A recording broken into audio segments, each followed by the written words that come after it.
Hello and welcome. I'm Scott Metcalfe, the Artistic Director of Blue Heron. Welcome to this first pre-concert talk of our 2024-2025 season. All of the talks presented this season will be pre-recorded and released on the web in advance of the concert weekend. This new format offers several advantages. It will enable us to reach more people.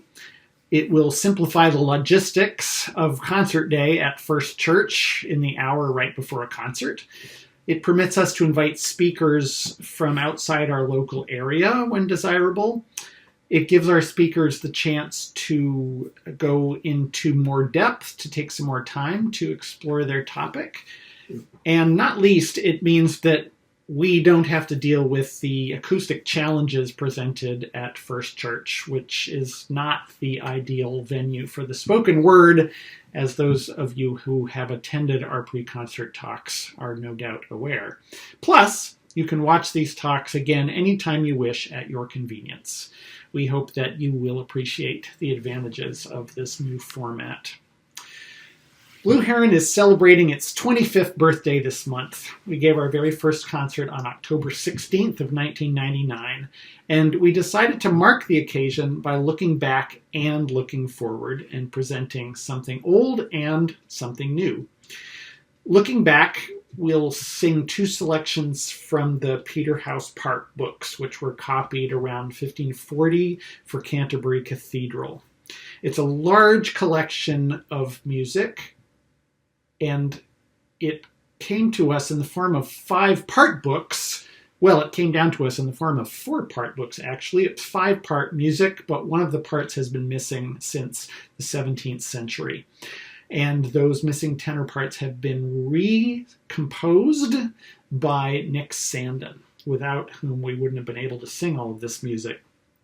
Music from the Peterhouse Park books featured on that very first program in 1999 and in every season afterwards for more than 15 years. The Peterhouse repertoire helped form Blue Heron's identity and our sound. We recorded 5 CDs of the Peterhouse music, and in 2018 we won the Gramophone Award for Early Music for the 5th CD in the set. Of all the wonderful composers represented in the Peterhouse collection, our favorite of all might be Hugh Aston, and this fall we'll reprise his marvelous antiphon Ave Maria Ancilla Trinitatis, which you can find on Volume 1 of our Peterhouse set. And we'll also be singing another Marian antiphon by Robert Hunt, whose complete works we have also recorded, both of his surviving works, that is. Looking forward, we are giving ourselves and our audiences the birthday present of a new piece composed by our friend Mehmet Ali Sanlikol. Mehmet is one of the most astonishing musicians I know, a master of many instruments as well as a singer, and equally master of many styles, from jazz to Turkish traditional music. He is a composer, writing in many genres, and he has a keen interest in and a knowledge of Renaissance polyphony. Some of you may know his work with the Turkish traditional ensemble Dünya, or you may have heard his recent piece, A Gentleman of Istanbul, which was premiered by A Far Cry, which commissioned it, with Mehmet at the piano. Or you may have seen his marvelous coffee house opera, Othello in the Seraglio.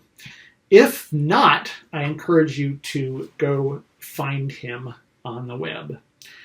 A couple of years ago, Blue Heron sang Mehmet's DEVRAN, a 2-movement setting of Sufi texts for vocal ensemble. You'll have another chance to hear that piece at the concerts coming up on October 19th, as well as the world premiere of a new piece called The Triumph, which Blue Heron commissioned from Mehmet. The Triumph sets a 5-stanza poem by another Turkish Sufi dervish. This new piece is for vocal ensemble along with a variety of Turkish instruments, including the ney, or end-blown flute, which Mehmet will play, the bowed tambour, and an array of percussion instruments. It's a great pleasure for me to welcome Mehmet Ali Sanlikol to introduce his music for this first pre-concert talk of Blue Heron's 2024-2025 season. Hello, everybody. My name is Mehmet Ali Sanlikol, and I'm a composer, performer, and a full-time faculty member at the New England Conservatory. I have collaborated with Scott Metcalfe and Blue Heron several times in the past, and I'm really looking forward to our upcoming premiere of a new piece I wrote over this past summer. As you may already know, on the same program, there is another piece I wrote some years back, and in fact, Blue Heron already performed that, I believe, 2 years ago. That piece is entitled DEVRAN, and the piece I wrote over this past summer, which will be premiered in this program, is entitled The Triumph. Both pieces draw from Sufi poetry, but the Sufism, as you may already know, is Islamic mysticism. And the two pieces use poetry from the Mevlevi and the Bektashi brotherhoods. And both of these brotherhoods are specific to what is now Turkey. They're very specific to Turkish Islam.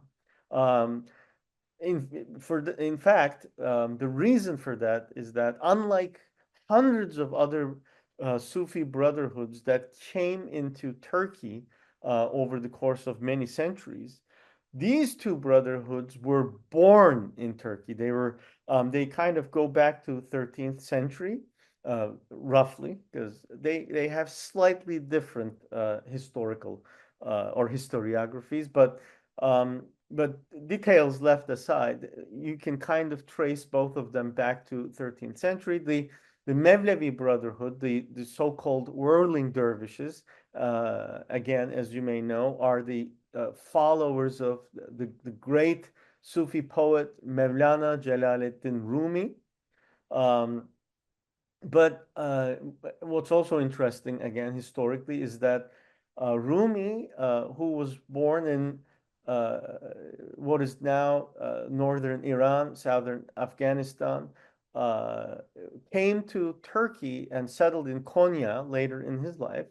And the Mevlevi Brotherhood, the so-called whirling dervishes, um, became his followers after his death. So Rumi is the spiritual founder of that particular order. Therefore, the order was really established in Turkey. The order itself is very much Turkish, and it represents a very important strand in Turkish Sufism. Bektashi Brotherhood, on the other hand, is even more Turkic in origin because the founders, or at least again, much like Rumi's role, the um, Hacı Bektaş Veli was also a spiritual founder. He was not necessarily responsible for establishing this order. He came, from what we understand, from Central Asia, Khorasan, to what is now Turkey. And even though he didn't necessarily establish this order, he's considered its spiritual founder, and the order very much is named after him. And again, the order was established in Turkey, and it is also very specific to Turkish Islam. So interestingly enough, and I swear to you, I didn't plan this. I wasn't necessarily, looking for a Turkic strand or Turkish strand here in my pieces. But it is also true that when I was growing up in Turkey, these were the kinds of cultural, uh, Islamic cultural pieces that were around me. Um, where I grew up, the city of Bursa, uh, is home to many Sufi saints' tombs, and I remember from when I was a kid, my mom would take me to some of these tombs, and she would tell me we should pray, and so on and so forth. And so these are the kinds of uh, cultural aspects of Turkish Islam that I came to reconnect with later in life. So it is definitely true that I very much connect to Bektashism and Mevlevism more directly, for sure. Anyhow, back to Devran. Devran is an a cappella piece. I wrote the piece because I wanted to actually create a piece that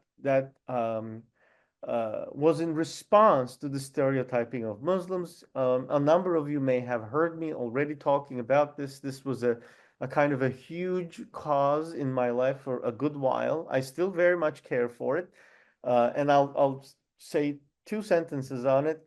Um, that is, even those people in Europe and the United States and more in general in the West, uh, even those people who want to be tolerant and open to Islam in general tend to have an inescapable stereotype that is a result of centuries old reductions and so on and so forth. And this was very apparent to me when Donald Trump mentioned his famous Muslim ban some years back, and I came to notice this immediately after that when lots of people came out to defend Muslims. What was strange to me was that people who were looking to defend Muslims had signs and illustrations and photos that were all kind of portraying a reduced stereotype type of a Muslim. Whereas, if you think about the greater Islamic geography extending from Indonesia all the way to Morocco and beyond at this point in time, of course, there are so many different types of Muslims. I mean, just to divide it into three, four categories, obviously there's the mainstream, but then the kind of Islam that I very much connect to, different strands of Sufism, and as you may have noticed, I've referred to hundreds of different brotherhoods, but I'm picking on two Turkish brotherhoods for my pieces. But there are hundreds of different Sufi brotherhoods all over the Islamic geography with vast differences, vast cultural differences. Um, so, uh, and then there are, of course, I guess, secular Muslims. Like my parents were quite secular. My dad would take me to the mosque, maybe during Ramadan a couple times in my life. And my mom would take me to, Sufi saints to go pray, etc. But they were not necessarily Muslims that would pray 5 times a day, etc. And so they were more, secular, more cultural in their connection to Islam for sure. And believe me when I say so, they're not an exception. They are a big part of Islamic culture. Okay, I guess I'm being sidetracked here, but basically Devran was an idea that got me excited because I wanted to write something that combined Renaissance polyphony with these Mevlevi poetry, which I have found in a 17th century collection. In fact, why don't I share the texts quickly? Um,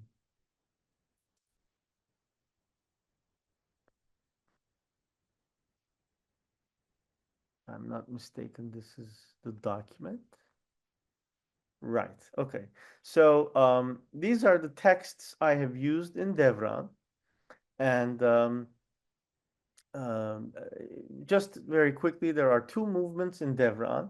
As you can see, I have indicated the source, which is Mecmua İsaz-ı Söz, a collection dating from mid-17th century.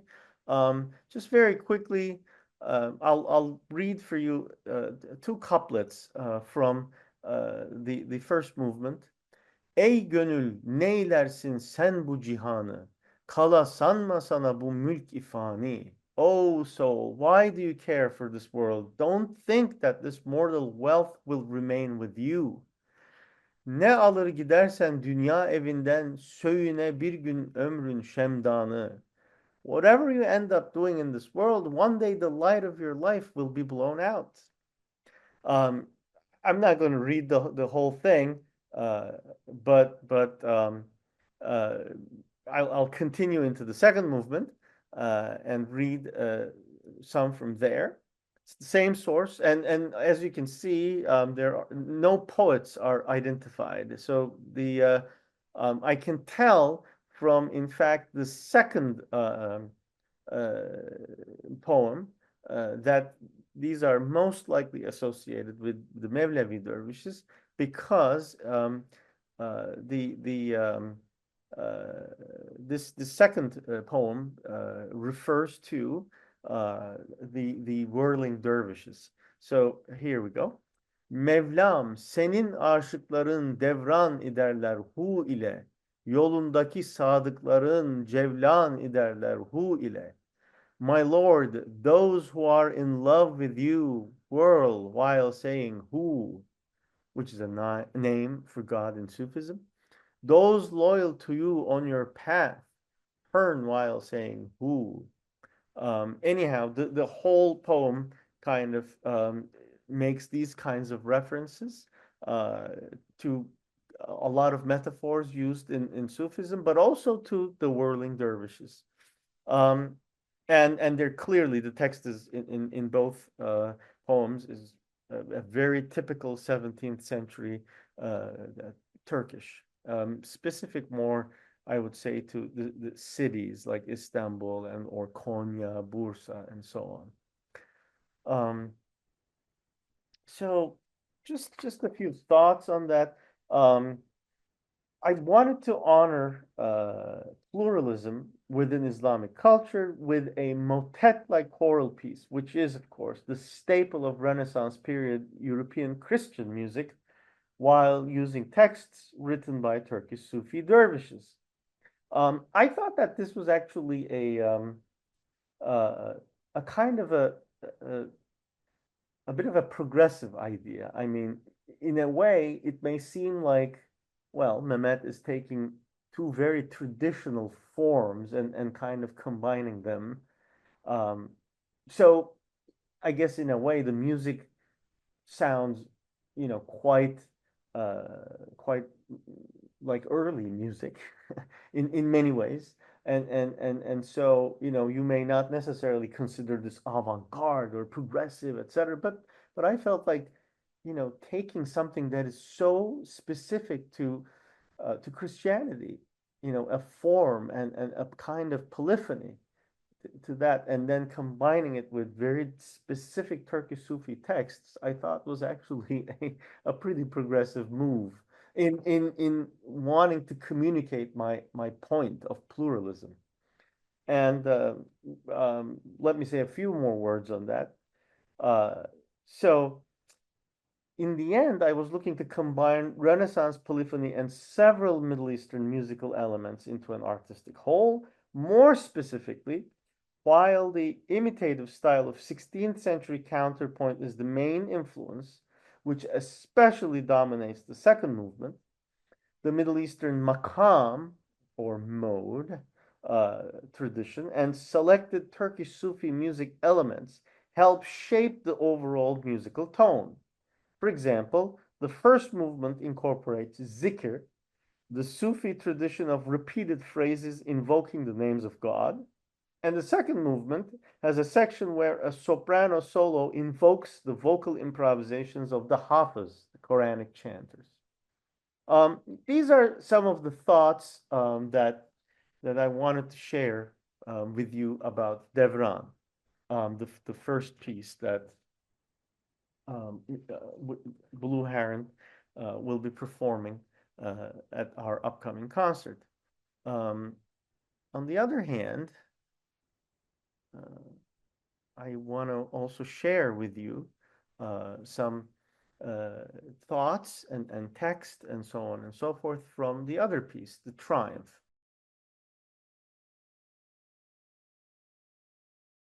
The Triumph is a piece that I wrote recently, and that was even though I wrote it just over this past summer, that piece was very much inspired by um, an idea I had for a very long time in mind. That is, I consider myself more of a follower of the Bektashi Sufis, only because their philosophy and approach to life or Islam just happens to match, I suppose, my stance in life.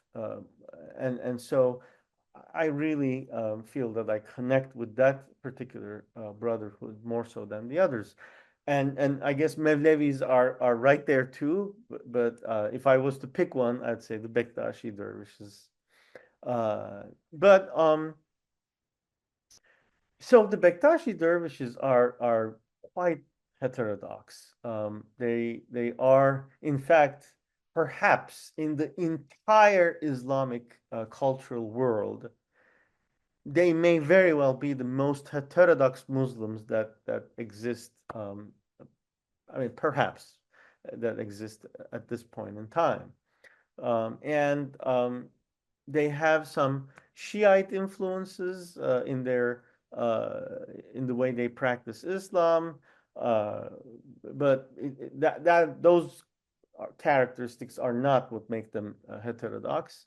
Um, and I don't want to necessarily get into a major discussion on Bektashi Sufism, but I'll point out the fact that this particular poem, which I had discovered, oh, I don't know, maybe a decade or more, um, yeah, it must have been at least 15 years or so since I've discovered this text, and I've always wanted to compose it, but the poem has a bit of a jaw-dropping effect. It is um, when I read some of it to you, you'll see that it sounds very controversial at first.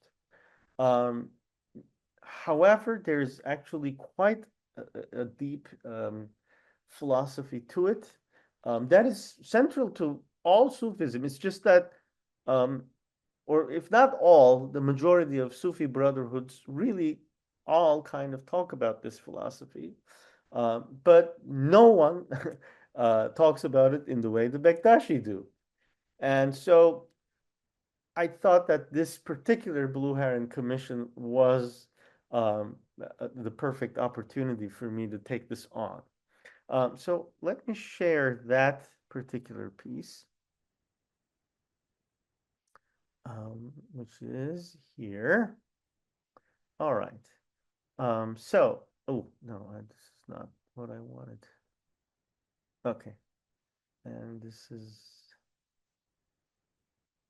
also not the one. This is it. Thank you. All right. Um, Great. So the Triumph is in 5 movements. Devran is in 2, but the Triumph is in 5. And before I talk about the musical approach, I want to take you through the text, just because I talked about it already.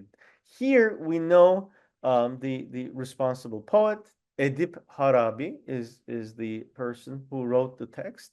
As you can see, he lived in the second half of the 19th century and the beginning of 20th century, so he's a recent, somewhat recent figure. Um, each of the titles of the movements actually come directly from these 5 quatrains of this poem. So I picked this word kainat, the universe, for the first movement. For the second movement, sır, the mystery. Third movement, tecella, the revelation. Fourth movement, kenz, the treasure. And the last movement, fetih, the triumph, which is the name of the entire piece. So let's start with the first quatrain. And again, I'd like to point out that even translating the grammar sometimes is incredibly difficult because some of the way grammar is used in Turkish is contrary to how one describes time. in one line, the poet is referring to the past, and then in another line, while they seem to be referring to the same past, they're doing it in the present.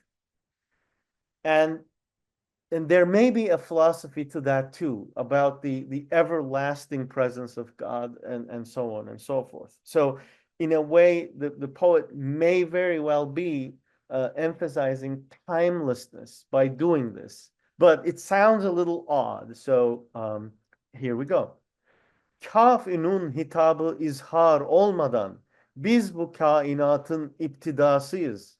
Kimseler vasılı didar olmadan ol Kabe-i Kavseyn'in ev ednasıyız. Before the Kaf and Nun address was revealed, we are the beginning of the universe. Before anyone seeing the face of God, we are the closest to in between of the eyebrows. Okay, so let me tell you something. This is as mystical as it's going to get with Sufi poetry. Every line, more or less, packs these very specific references to the Quran, to maybe some hadith, or something specific to Haji Bektash, the spiritual founder of the Bektashi order. But I'll begin with the very first line. Before the Kaf and Nun address was revealed. Kaf and Nun are two letters from the Arabic alphabet. Kaf is K and Nun is N. When you combine them, you would read them as Kun. Kun was, according to the Quran, it means be, and according to the Quran, that's apparently what God said, or well, I uttered, and then the universe came to be. So the poet is saying, before Kun was revealed, we are, not even we were, we are the beginning of the universe. Well, why don't I continue? Because the next one is even more startling. And at this point in time, I'll skip the Turkish text, although some of you may like me reading it, but just in the interest of time, let me skip that. Before there was no Adam and Eve in the world, we existed with the divine reality in impenetrable mystery. For one night, we were the guest of Mary. We are the real father of Jesus. See what I said? Quite startling, isn't it? It almost sounds blasphemous, right? Well, first of all, we existed with the divine reality. That's the second line. Hak ile hak idik. So hak is a common one of the common ways of referring to God in Islam, and it kind of stands for either the ultimate truth or reality or justice and so on and so forth. In this case, I chose to translate it as divine reality. Anyhow, why don't I now? I mean, I can go on all of these quatrains, and you'll see that pretty much every single one of them, in my opinion, ends with a mic drop. And so, basically, let's save some for the concert. Let's save some of these mic drops to the concert. But why don't I go on to explain, what I understand, about its philosophy. So first of all, this particular style or genre of poetry belongs to the greater Sufi Devriye genre. So Devran, Devriye are related words. They both words originate from the word devir, which means cycle. And so in Devran, it's much more about the cycle of life and death, and how the text keeps on referring to how we leave, all of our possessions are left behind, and we can never take anything to the with us when we pass, and so it really is that text is so much more about the cycle of life. But the so-called cyclical nature of this type of poetry, Devriye type of poetry, is due to these poems concerning themselves with the cycle of existence through the concepts of vahdet-i mevcud, unity of all existence, and or vahdet-i vücud, unity of being. So the poem I picked is very well known among the Bektashi Sufi dervishes, and the Bektashis are known to be quite heterodox, as I mentioned. And in their hands, Devriye poetry becomes even more shocking. So you can find this kind of poetry in other Sufi brotherhoods, but the Bektashi make it quite striking. So a simple reading of this poem by Edip Harabi is jaw-dropping, to say the least. But a deeper reading reveals that this is Harabi's commentary on all of existence being God. Man is nothing but a drop in the ocean that is God. All creatures all together reveal God. So basically, if man is God, and if Harabi is part of God, and then if God existed when he gave the command for the universe to be, then Harabi was there too when that happened. That's the unity of all existence, unity of being. But again, no Sufi brotherhood would put it in this way. This is the Bektashi way. A very in a way, I guess it is a bit provocative.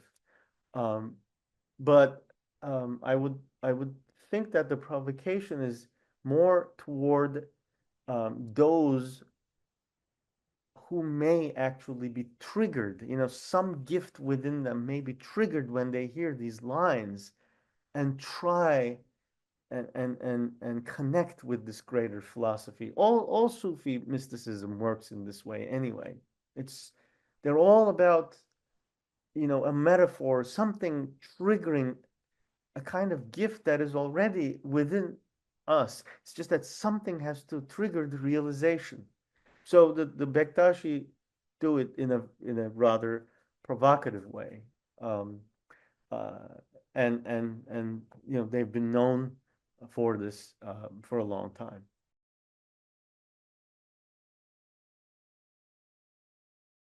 Let me go on and talk about the music a little bit.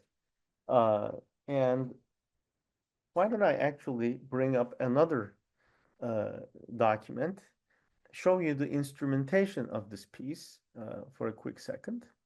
And so let me share that.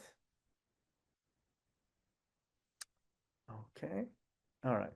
So as you can see, the instrumentation of this piece has two percussionists that are going to be using a number of percussion instruments. All of these are the percussion instruments that they're going to use.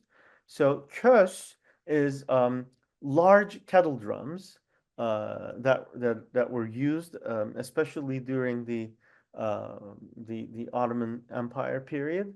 They're kind of like timpani, but more like Baroque timpani. However, the kös uses camel skin, so they produce quite a thunderous sound. Or when they're played quietly, they kind of have this subwoofer effect, if you will. So we have an alto tom, floor tom, snare drum. Nekkare are small kettle drums, and then bendir is a frame drum. Daire is a frame drum with cymbals, and then three cymbals just for orchestral effects. And then nipple gongs, these are specific gongs to more Southeast Asia, Indonesia. In this piece, I use them at 2 or 3 different places. And then we have ney, an end-blown flute, which is actually used in Sufism quite a bit in Turkey. In fact, I may go so far to say that the ney is in fact the emblem of the Mevlevi Sufis, but I've also seen a number of Bektashi Sufis play it. The most famous being Neyzen Tevfik, a very important Bektashi figure. I will be playing the ney at this concert. And then there is a bowed tambour, a long-necked instrument, which will be performed by my colleague Beth Cohen. And then, of course, the blue heron. So these are the instruments, and here is I don't know, just for the fun of it, this is the diagram the percussionists will get about their about the instruments that they'll use and how they'll be notated. So just a few words on the music. I guess I should point out that each quatrain in this piece, and we have 5 of them, they have specific rhythmic cycles that I picked, and so each quatrain kind of have these unique musical characters that are created through the rhythmic cycles that I picked from the Ottoman Turkish classical music tradition, as well as some aesthetic choices that I have made. And these choices hopefully will create musical contrast between different movements. For example, the very first movement has a very large rhythmic cycle, which uses 32 beats per measure. In classical Ottoman Turkish music, to have these kinds of long rhythmic cycles is very common. So again, it's not 4 beats per measure, not 6 beats per measure, 32 beats. And those beats are not going by fast, but I guess that really wouldn't make sense, would it? If you went like 1, 2, 3, 4, 5, 6, 7, 8, 9, 10, 11, go all the way to 32, it's kind of strange. But actually in this tradition, they're kind of at a medium to slow like tempo often when these large cycles come at you.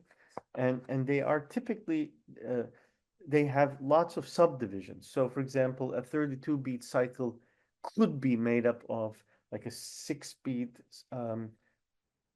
phrase followed by an 8 beat phrase followed by a 4 beat phrase, and so on and so forth. And often the tempo would be like a 1, 2, 3, 4, 5, 6, and 1 and 2. So the combination of these smaller phrases will create a unique 32 beat phrase that will be accompanied by a distinct rhythmic cycle.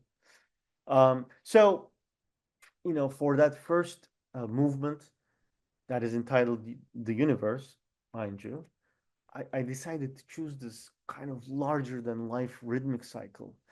And I guess this is the movement that I tried to create kind of a hair-raising quality with symbols that are played with bows and these slow rhythmic cycles, but on top of it you have these kind of floating melodies performed by the ney and the bow tambour, and you also have the basses and some of the tenors kind of singing these very Turkish music like melodies and so on and so forth.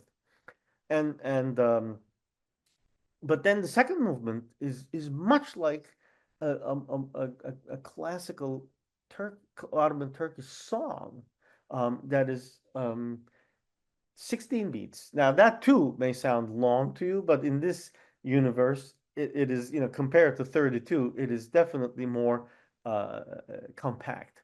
And so the music starts moving forward, and the form of the second movement, I think, is going to be far more accessible because it's really kind of like an A, B, C, B type of a form. You get a B section that repeats very clearly and so on. And then the third section now, from 32 to 16, now we go to 8. And this middle section keeps speeding up And so you get this very typical Sufi ritual effect. Sufi rituals, the ayins, often employ this idea of repeated phrases that kind of get faster and faster. And in the third movement, I kind of wanted to recreate that effect, but with the ney and the bow tambur kind of playing these composed lines, almost like improvisations that are performing on top of the melodic motifs that are repeated by Blue Heron, and every single time they get to these. Remember what I said earlier? These mic drops. So they kind of build up to these different moments of these huge revelations in the text. The fourth movement now 32 to 16 to 8 to 6. And here, interestingly enough, I decided to write something that is a bit like a fugue.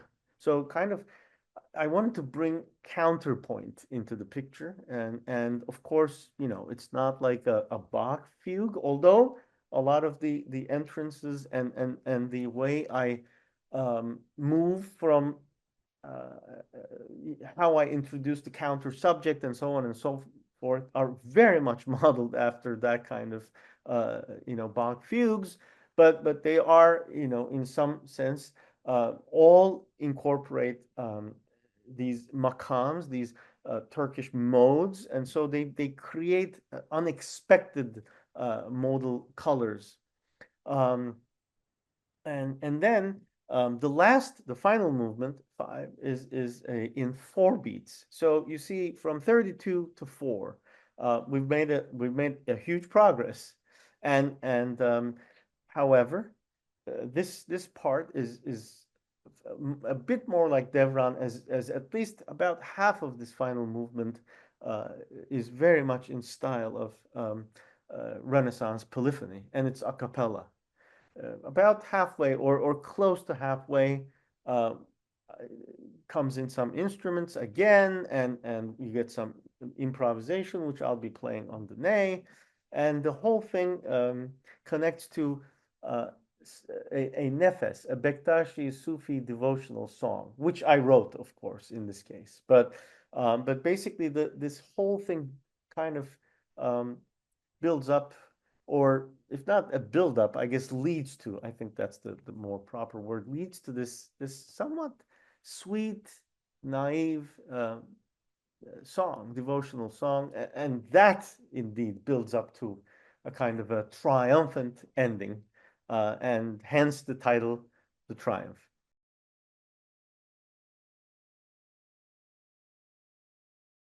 This is the piece, or these are the pieces, The Triumph and DEVRAN. Again, both of them have very important meanings to me. I've had my eyes on the Bektashi text for a long time, and so I'm really grateful to Blue Heron for programming this premiere, commissioning me to write this piece, and including DEVRAN along with it. It means a great deal to me as a composer. I'm really looking forward to our upcoming rehearsals and concert, and hope that you can be there and join us and enjoy the music. Thank you for joining me today.